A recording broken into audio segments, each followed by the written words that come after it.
Ang susunod na programa ay rated PG. Patnubay at gabay ng magulang ay kailangan sa mga batang manonood.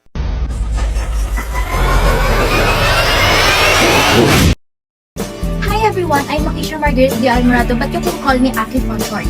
I'm 15 years old and I live in Malabon City. My dream is to become a nurse and my hobbies are playing volleyball and watching Mommy Tony.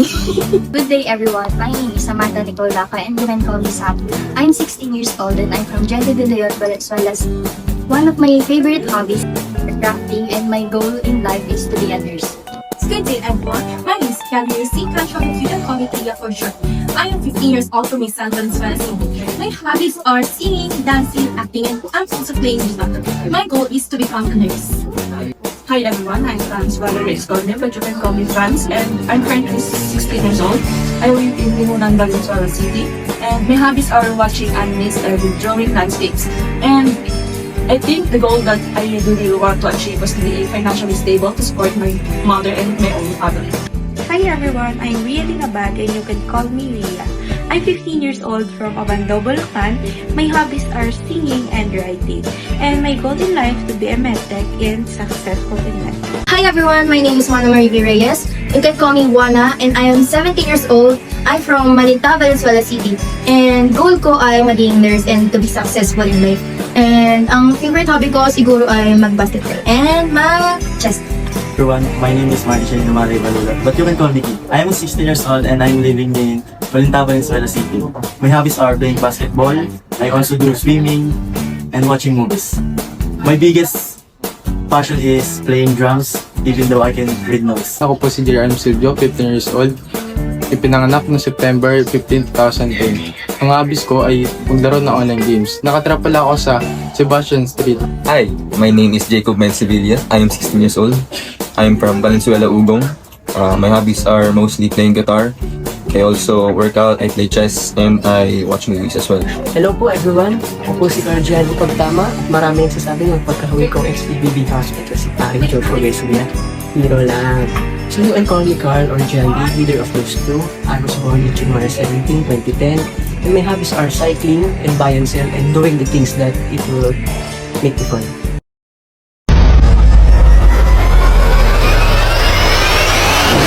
Magbubukas na muli ang aking bahay. Housemates, maaari na ninyong tanggalin ang inyong mga blindfold.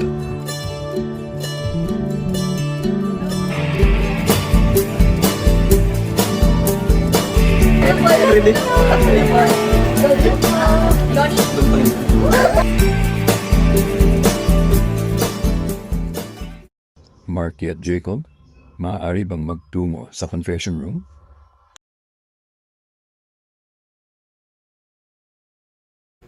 Magandang araw, Marky at Jacob. May nais na ipagawa sa inyo si Kuya. Isang secret weekly task na hindi ninyo maaaring ipaalam sa kahit sinong housemate. Kuya, parang kinakabahan ako. Kahit wala pang ginagawa. Kuya, sana po legal to. Huwag kayong mag-alala. Ang inyong misyon ay itago sa lahat ng housemates na dati na kayong magkakilala at naging karibal. Sa loob ng bahay ni Kuya, kailangan yung kumilos na parang ngayon pa lamang kayo unang nakita. Ay kuya, acting pala to. Sana, pasado kami. Kuya, paano kung mapangiti kami dyan? Baka mahalata kami. Basta tandaan ninyo, huwag ninyong ipahalata ang inyong nakaraan. Sige boss, ay, kuya pala. Mukhang mahirap to. Pero sige, game ako dyan. Ngunit tandaan ninyo, kapag may housemate na nakahula sa inyong sikreto o nabigo kayong maisagawa ang inyong misyon, may consequence. Kaya galingan ninyo. Opo kuya. Ayan, kamunta.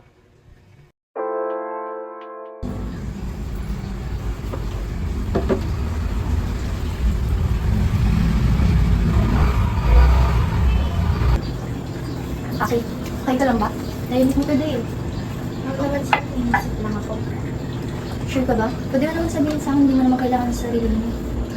Thank you, Sam. Alam mo, sa totoo lang, hindi mo alam kung saan ka tatakbo pag kailangan mo ng tulong kasi walang ate si ate eh.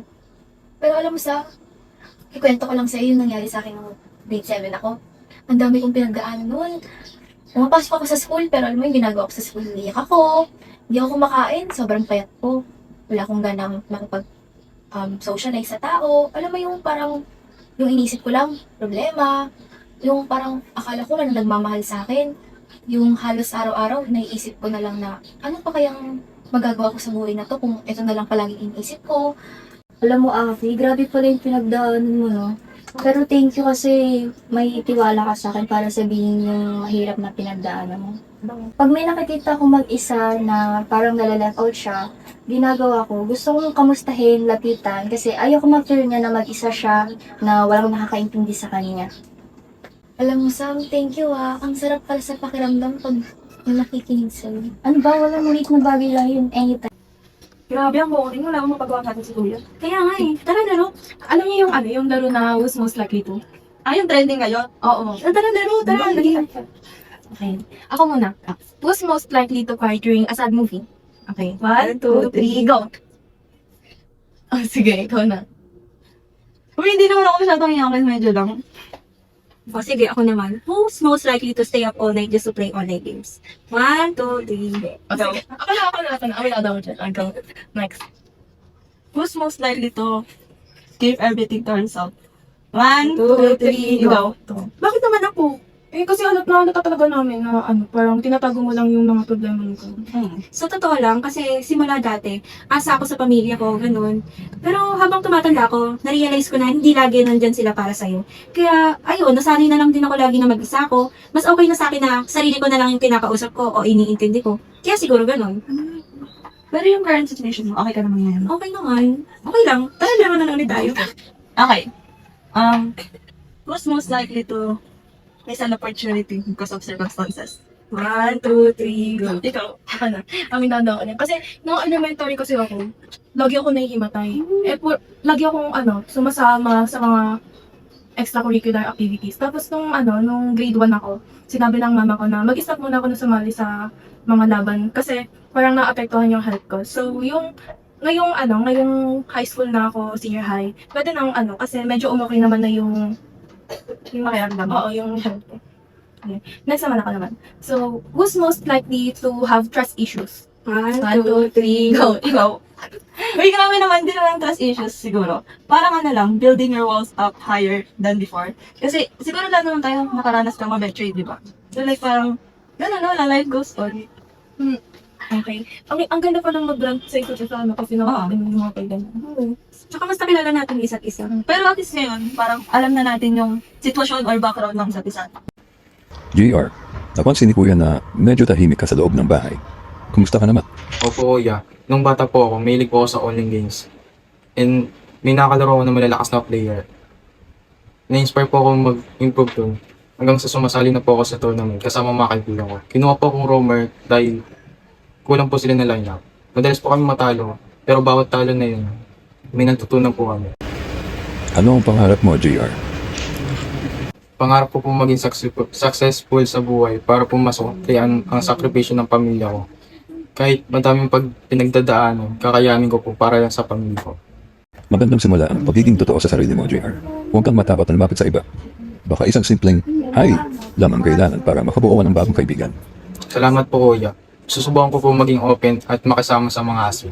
Thank you po. Classmates, welcome sa Never Have I Ever.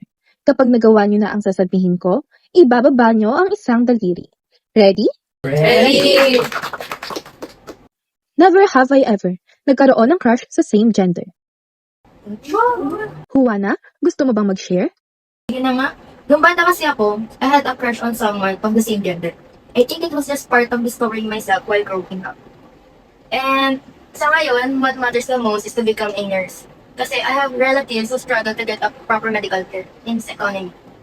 And it really hurts na makita yung relatives mo na ganun.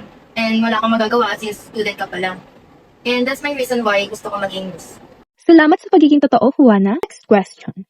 Never have I ever nagkaroon ng matinding rivalry sa isang tao. Classmates, attention please. Congratulations, Marky and Jacob. You have successfully completed your big secret beauty task. Your mission was to keep the secret that the two of you used to be rivals. You managed to hide it from your fellow classmates until today. Marky and Jacob, ano ba talaga ang nangyari? So ayun po, dati po kasi hindi talaga kami magkasundo ni Martin.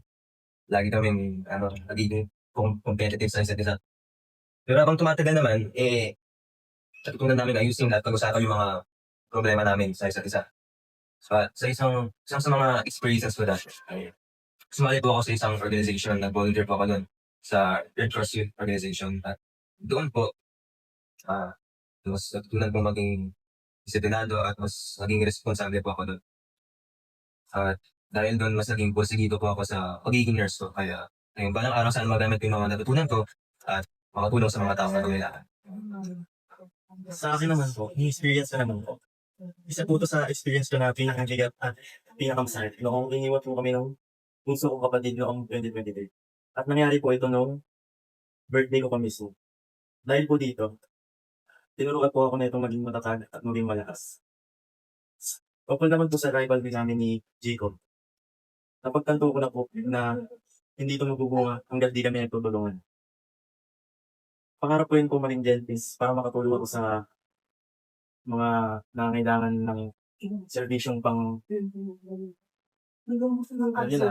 makalusugan,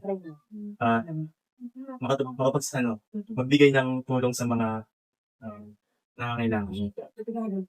Nakakatuwang makita na mula sa rivalry, naging friendship ang nabuo sa inyong dalawa. Classmates, tandaan ninyo, ang tunay na panalo ay hindi lamang tungkol sa pagdaig sa iba, kundi sa kakayahang matuto sa nakaraan, magpatawad, at sabay abutin ang inyong mga pangarap.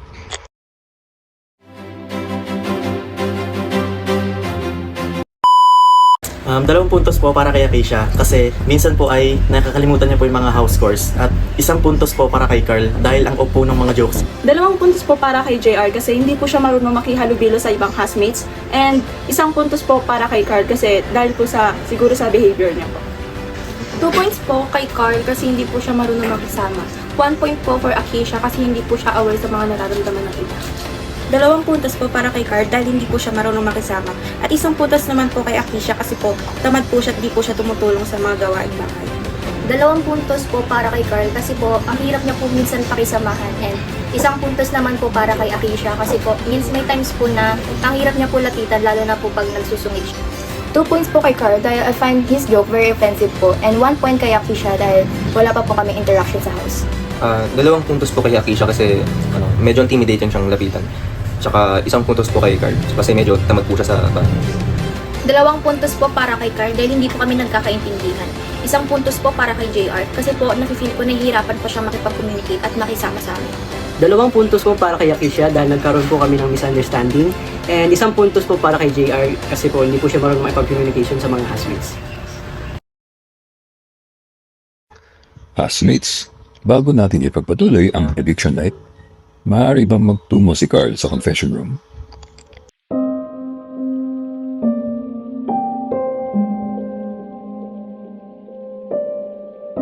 Carl, hindi pa man alam ang magiging resulta ng gabing ito. Nais ni Kuya nang bigyan ka ng pagkakataong magbigay ng iyong mensahe at magbahagi ng iyong naging karanasan sa loob ng bahay ni Kuya. Hello po Kuya, una po sa lahat, nagpapasalamat po ako na naging bahagi po ako ng bahay ni Kuya. Hindi ko po makakalimutan yung experiences and lessons na naiwan ko po dito. And bago po pumasok sa bahay ni Kuya, marami din po akong pinagdaanan. Katulad ng po sa pagbabike ko, disgrasya po ako. And yung biggest trauma ko po ay yung about sa classmate ko na binigyan talaga ako ng malaking problema. And lagi po ako nagpe-pray kay God na sana bigyan niya po ako ng strength and guidance niya. And I hope po na yung dreams ko is ma-fulfill ko with my own. Sa bahay po ni Kuya, naranasan ko din po makipag-socialize, makipagkilala sa other housemates. And bago pa lumabas sa bahay ni Kuya, gusto ko pa rin talaga maging doktor, makatulong sa other kapwa ko. And I believe po na in this earth, I am a doctor po. At hindi ko pa rin po makakalimutan ng aking hobbies na pagbabike and sell, and other things that it would make me happy. Maraming salamat, Carl. Ano man ang maging desisyon ng taong bayan ngayong gabi, tandaan mo na ang mga aral na natutunan mo sa loob ng bahay ni Kuya ay mananatili sa iyo habang buhay. Good luck. Maraming salamat po, Kuya. Dahil dito, may paglabag na ang naganap sa loob ng bahay ni Kuya. Mukhang hindi pa rito nagtatapos ang kwento ng ating mga housemates. susunod na episode, malalaman natin kung sino ang mga housemates na sangkot sa mga paglabag. Ano ang kanilang mga naging pagkakamali at ano ang magiging kapalit ng mga ito. Paano kaya mga apektuhan ang kanilang pananatili sa bahay ni Kuya? Abangan sa susunod na episode. Maraming salamat po sa panonood. Sana ay nag-enjoy kayo sa aming PBB Inspired Performance Task. If you enjoyed this video, don't forget to like, share, And subscribe, hit the notification bell. so you'll never miss our next videos. Your support means a lot to us. Thank you for supporting our group. We hope you will enjoy this our performance. See you in our next video. Bye everyone. God bless. You